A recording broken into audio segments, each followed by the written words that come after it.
तो exit poll के number आ गए फाइनली, और वही हुआ जिसका कि विपक्ष को बहुत ज्यादा डर था। मोदी दोबारा वापस लौट रहे हैं और एक बड़ी मैंडेट के साथ वापस लौट रहे हैं। कम से कम ये बात सारे एग्जिट पोल से क्लियर हो रही है। और सभी के सभी एग्जिट पोल एक ही डायरेक्शन में इशारा कर रहे हैं कि मोदी का मैंडेट बढ़ेगा इस बार पिछले बार की तुलना में। नमस्कार, कंट्रोवर्शियल डिक्लेटर में आपका स्वागत है। आज की इस वीडियो में स्टेट बाय स्टेट हम देखेंगे। इंडिया टुडे का जो एग्जिट पोल का सर्वे आया है, प्रदीप गुप्ता जी के द्वारा जो लिया जाता है, उसके नंबर्स के से कंपेयर करेंगे, और मैं अपने कुछ ओपिनियंस भी दूंगा और कुछ कारण को भी हम डिस्कस करेंगे कि इस तरह के रिजल्ट्स क्यों आ रहे हैं।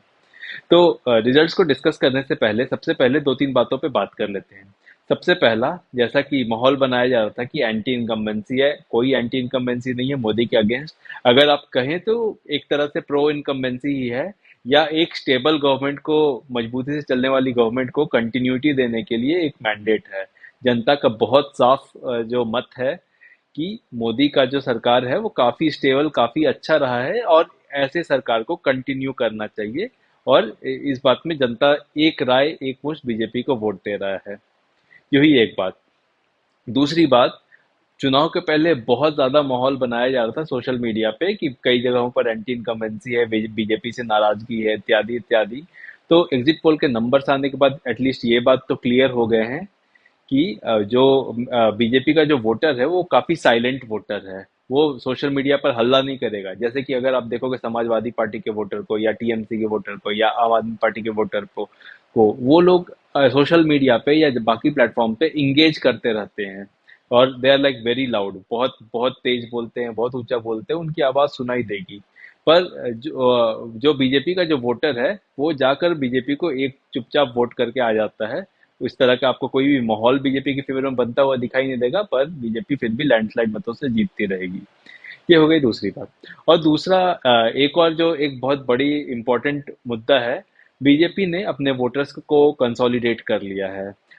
इसमें कि आप सवर्ण वोटर को देखें, ओबीसी वोटर को देखें, एससी एसटी वोटर को देखें, और खासकर महिला वोटर को देखें, वो सब के सब एक साथ बीजेपी में आ चुके हैं। और ऑलमोस्ट पूरे भारत में, पैन इंडिया, यही स्थिति है। जो भी बीजेपी जो है वो इन वोटरों की फेवरेबल पार्टी रही है अक्रॉस इंडिया। और इसके बाद अगर एग्जिट पोल के नंबर्स देखेंगे तो साउथ में भी बीजेपी इस बार बहुत अच्छा कर रही है। बहुत बहुत अच्छा कर रही है। मतलब इस बार नॉर्थ वर्सेस साउथ डिवाइड का जो पूरा का पूरा ड्रामा है उसके परकच्चे उड़ जाने हैं इस बार। इतना अच्छा कर रही है बीजेपी। तो चलिए शुरू करते हैं, जल्दी से स्टेट बाय स्टेट चलेंगे। तो सबसे पहले उत्तर प्रदेश से शुरू करते हैं। तो उत्तर प्रदेश में पिछली बार बीजेपी 62 सीट्स जीती थी। और अगर आपको याद होगा तो पिछली बार सपा और बसपा दोनों का एक अलायंस था। इस बार सपा और बसपा का कोई अलायंस नहीं है, और बसपा का बेसिकली सुपड़ा साफ हो रहा है इस बार। और एग्जिट पोल के हिसाब से 67 सीट्स मिल रहे हैं बीजेपी को यहाँ पर। अगर आप मेरा ओपिनियन माने तो बीजेपी को 67 से ज्यादा मिल रहे हैं, और I would put it more closely to 72 से 74 सीट्स के बीच में मिल रहे हैं वहां पे।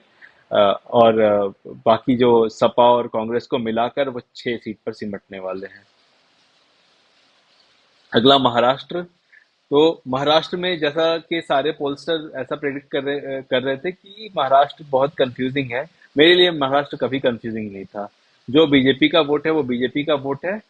और जो उसके अलावा जो बाकी वोट है, जैसे शिवसेना का, तो शिवसेना के मोस्ट बीजेपी वोटर्स जो हैं वो हैप्पीली बीजेपी में शिफ्ट करने के लिए भी तैयार है, या शिवसेना को रिटेन करने के लिए भी तैयार है। तो जो सबसे मेजर जो डैमेज होगा वो एनसीपी को ही होगा, जो भी वोट का बंटवारा होगा। और उसमें भी मैं अजीत पवार के धड़े को ही ज्यादा वोट पाते हुए देखता हूँ, ना कि शरद पवार के धड़े को। तो महाराष्ट्र में एग्जिट पोल में बीजेपी को 22 मिला है। मेरे ओपिनियन के हिसाब से बीजेपी के अकेले का 25 आएगा, और पूरे ग्रुप का 42 से 43 रह सकता है। इसके बाद वेस्ट बंगाल आ सकते हैं। वेस्ट बंगाल में तो यहाँ पे एग्जिट पोल ने बीजेपी को 31 तक दे दिया है। बट अगर आप मेरी माने तो 27 तक मोर रियलिस्टिक है। अगर 31 तक आ जाए तो लाइक प्लेजेंट सरप्राइज होगा बीजेपी के लिए। उसके बाद बिहार। तो बिहार में यहाँ पे इंडिया टुडे वालों ने 15 सीटें दी हैं। और पिछले बार बीजेपी को 17 आई थी यहाँ पर मेरे हिसाब से भी बीजेपी यहाँ पे घटने वाली है, एक दो सीट में घट सकती है। तो मैंने भी 15 दिया है। और इसके बाद तमिलनाडु, तो तमिलनाडु की सीट में इन्होंने 3 दिया है। अगर आप मेरी विश्लेषण वाली वीडियोस देखे होंगे उसमें मैंने 4 से 5 दिया था और 4 से 5 इसके अलाई को दिया था। तो मुझे अभी भी लगता है कि 4 सीटें बीजेपी जीत सकती है तमिलनाडु में। मध्य प्रदेश में 29 दिया है इन्होंने, मैं भी 29 दे रहा हूँ, सारी सीटें। कर्नाटका में 22 और 22। कर्नाटका में अगर आपको याद दिला दूं तो पिछले बार 24 सीटें जीती थी बीजेपी ने, 25 सीटें जीती थी बीजेपी ने। और इस बार 2-3 सीटों का नुकसान उठाना पड़ सकता है बीजेपी को, और उसके बहुत जेन्युइन रीजंस रहे हैं। कर्नाटका में बीजेपी जमीन पर दिखाई ही नहीं दी है। पूरा का पूरा वोट मोदी के नाम पर पड़ा है, ग्राउंड पर एक भी वर्कर मौजूद नहीं थे। कुछ जगहों पर होंगे, जैसे कुछ बड़े चेहरे भी यहाँ से लड़े हैं, तेजस्वी सूर्या, और कुछ सीटों पर ऑब्वियसली बीजेपी के वर्कर्स ने काम किया होगा, पर मोस्ट सीटों पर ऐसी स्थिति नहीं है। और इसका थोड़ा लॉस बीजेपी को उठाना पड़ रहा है कर्नाटक में। जी। इसके बाद गुजरात 26, और मैं भी दे रहा हूँ 26। आंध्र प्रदेश में काफी अपस्विंग हो रहा है, बीजेपी 6 सीटें जीत सकती है। मैं भी 6 दे रहा हूँ बीजेपी को। और सबसे बड़ी बात है, यहाँ पर ऐसा भी हो सकता है कि बीजेपी वाईएसआर सीपी से ज्यादा सीटें जीत जाए। तो साउथ का जो पहला, जो दूसरा राज्य है कर्नाटक के बाद, तमिलनाडु के बाद जो मैं डिस्कस कर रहा हूँ, यहाँ पे भी बीजेपी को मैसिव गेन होता हुआ दिखाई दे रहा है। ठीक है। इसके बाद राजस्थान, राजस्थान में भी कुछ सीटों का नुकसान बोल रहे हैं। तो पिछले बार 24 जीती थी, एग्जिट पोल के हिसाब से 19 मिल रहा है। मुझे भी पता है ग्राउंड रियलिटी, कुछ सीटों का नुकसान हो सकता है। मैंने 20 रखी है। बट यहाँ पर मैं ऐसा बोल रहा हूँ कि जो महिला वोटर का जो अनअकाउंटेड वोट्स होता है, वो बीजेपी को जा सकता है, और यहाँ पर 20 से ज्यादा जीत सकती है बीजेपी। इसके बाद उड़ीसा, उड़ीसा में एग्जिट पोल वाले 20 दे रहे हैं इस बार बीजेपी को। पिछली बार यहाँ थी 8 सीटें। तो यहाँ पे 12 सीटों का मैसिव गेन है बीजेपी को।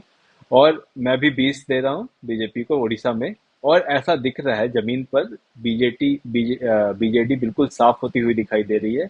और क्योंकि उड़ीसा का साथ में असेंबली इलेक्शंस भी हुआ था, तो मैं उसका भी बता दूं जरा सा। बीजेपी सरकार बनाने की हालत में पहुंच जाएगी इस बार। और बीजेडी काफी नीचे गिरती हुई दिख रही है अपने पिछले बार के परफॉर्मेंस से। जी। इसके बाद केरला, केरला में मैंने 3 सीटें बोली थी पहले भी, और एग्जिट पोल के हिसाब से भी 3 सीटें जीत रही है। और मैं अभी भी 3 सीटें ही दे रहा हूँ। तेलंगाना, पिछले बार बीजेपी 4 सीट थी, इस बार 12 सीटें जीत रही है बीजेपी। और मैंने भी 12 ही दी है। 12 बहुत बड़ी लीड है, तेलंगाना में बीजेपी सबसे बड़े पार्टी के रूप में स्टैब्लिश होने वाली है। और आप इस बात को भी लिख लीजिए, आगे आने वाले दिनों में बीजेपी तेलंगाना की पहले या दूसरे नंबर की पार्टी बन जाएगी। दूसरे नंबर की पार्टी तो मेरे हिसाब से ऑलरेडी बन चुकी है। पहले नंबर की पार्टी बनने की सबसे बड़ी दावेदार के रूप में बीजेपी उभरेगी। और इसके बाद है असम। तो असम में पिछले बार 9 सीटें जीती थी, इस बार 2 सीटें और बढ़ सकती है, 11 हो जाएंगी। मैंने भी 11 ही दिया है। झारखंड में एग्जिट पोल वालों ने 10 दिया है, मैंने भी 10 दिया है। पिछली बार 11 थी, यहाँ पर एक सीट थोड़ी सी फंसी हुई है, पर वो 11 भी हो सकती है, सरप्राइज मत होइएगा। और इसके बाद पंजाब में पिछले बार 2 सीट थी, इस बार 4 सीटें एग्जिट पोल वाले दे रहे हैं। मेरा आकलन मैंने अभी कंजर्वेटिव रखकर 5 दिया है। पर पंजाब में बीजेपी 6 सीटें भी जीत सकती है, किसी को सरप्राइज नहीं होना चाहिए अगर पंजाब में सीटें बीजेपी जीत जाए। मैसिव अंडर करंट है बीजेपी के लिए इस बार। ऐसा लोग पंजाब के लोगों में बन रहा है कि सबको तो ट्राई करके देख लिया, कांग्रेस को देख लिया, आम आदमी पार्टी को देख लिया, इस बार बीजेपी को भी ट्राई करके देखते हैं। और बीजेपी के फेवर में जो सबसे बड़ी बात जा रही है कि वो अकालियों से इंडिपेंडेंट होकर चुनाव लड़ रहे हैं। तो जो लोग अकाली से नफरत करते थे, वो इस बार खुलकर बीजेपी की ओर जा रहे हैं, जिसका फायदा बीजेपी को अच्छे से मिलता हुआ दिखाई दे रहा है।